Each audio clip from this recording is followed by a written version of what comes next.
Morning, my brothers and sisters. The big question today, are you more than a knucklehead? Which is really the question, am I more than a knucklehead? Welcome to episode number 172 in the Gospel of John, John chapter 20. Turn there now.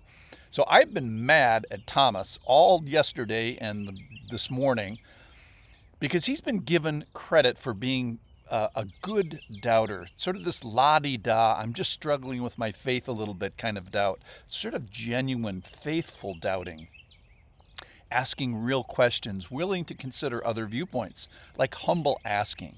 Now, I do believe that there is such a thing, but Thomas is not that guy. So I believe we should take the picture out of the dictionary from Thomas's from the nice doubt page and move it to the unbelief page. Why? What does unbelief look like? Well, it resists leadership. I think he did that. I think it resists the protection of many counselors. He did that. It resists fellowship of the body. He did that. It forgets the previous intimacy that was offered by Jesus and the common graces that he gives. It risks the harsh judgment of Jesus that you get from increased access. So when we say doubting Thomas, I think it's more than that. He has durable unbelief. So he spent 8 days, 24/7 maybe, with 20 people who have literally seen the Lord personally. And I imagine that you couldn't shut any one of them up. They were talking at him 24/7 about Jesus. And he is yet afflicted with durable unbelief. And Jesus is right, within his rights at least, to judge him, to make him pay for it, to punish him. So I compared Thomas with Judas. So let's see what happens in the story. John chapter 20, verse 26. 8 days later, his disciples were inside again, and Thomas was with them.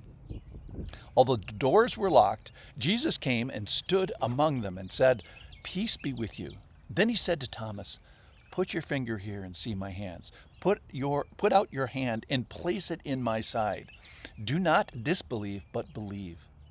Thomas answered him, "My Lord and my God." Jesus said to him, "Have you believed because you have seen me? Blessed are those who have not seen and yet believed." So Mr. Thomas here was disbelieving, in an unbelieving state. He was in positional faithlessness. And then Jesus comes through the door literally, with his new heavenly body. And if this was me, I would have given Thomas the wrath and judgment, time's up, and give him the talking to. I don't think I've ever been so mad at a biblical character. What a whiner. I want fingers of faith. I want a whole hand inside Jesus' thorax to believe. I want not just sight faith. I want the testimony of 20. I want not just 20 people for 8 days straight. I want touch faith. I want interaction with him personally before I'm going to move off this durable unbelief thing. So I've been so mad at Thomas, and I think rightfully so. Thomas does way more than doubt. He durably unbelieves. So when you get angry, you're supposed to pay attention to your anger, because rightfully handled, I think it can lead you to truth, and perhaps it has today, so stick with me here. So Jesus has every right to be mad at Thomas and judge him and punish him and tell him the time is up. So my question is, does Jesus rightfully nail Thomas? No. Jesus took the nails for Thomas. What he gives Thomas is grace, grace, grace, unmerited favor. And Thomas certainly doesn't merit it. Jesus gives Thomas what he wants, perhaps what he needs. He lets him have the finger of faith. He lets him have the hand of conviction. He sticks his whole hand in the suffered, gashed body of Jesus. Reach in here, Thomas, and move towards certainty. Place your fingers, yes, but especially place your soul in a position of trust. And then bingo for Thomas. The light goes on.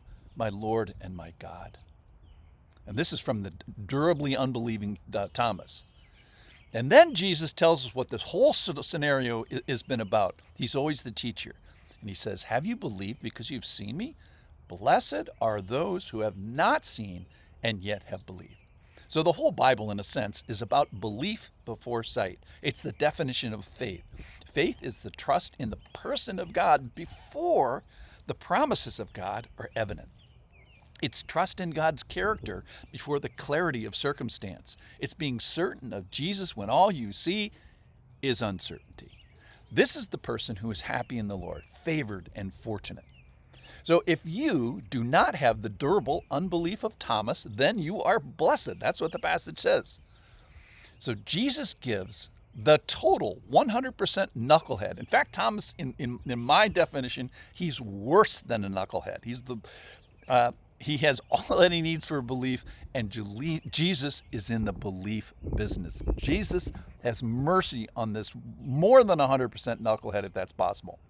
All right, so let's make this personal. So my guess is that Thomas is not the only one that God has been unexplainably kind to. So I wonder about what God has done for me. What personal grace that he gave me to get me to the belief point. What divine kindness did he have me to walk in to get to belief? What mercy to defend from unbelief? So maybe I was more than a knucklehead than Thomas. Maybe his kindness to me was even more than Thomas. So in conclusion, I'm kind of like with my hand over my mouth here. You know, wasn't I that guy? Maybe I was. Wasn't I the Thomas? Maybe I was wrong in my unbelief. So Thomas for sure was more than a knucklehead, comma. But so might have been I. I can hardly even say it. So does Jesus rightfully nail Thomas? No, Jesus took the nails for Thomas.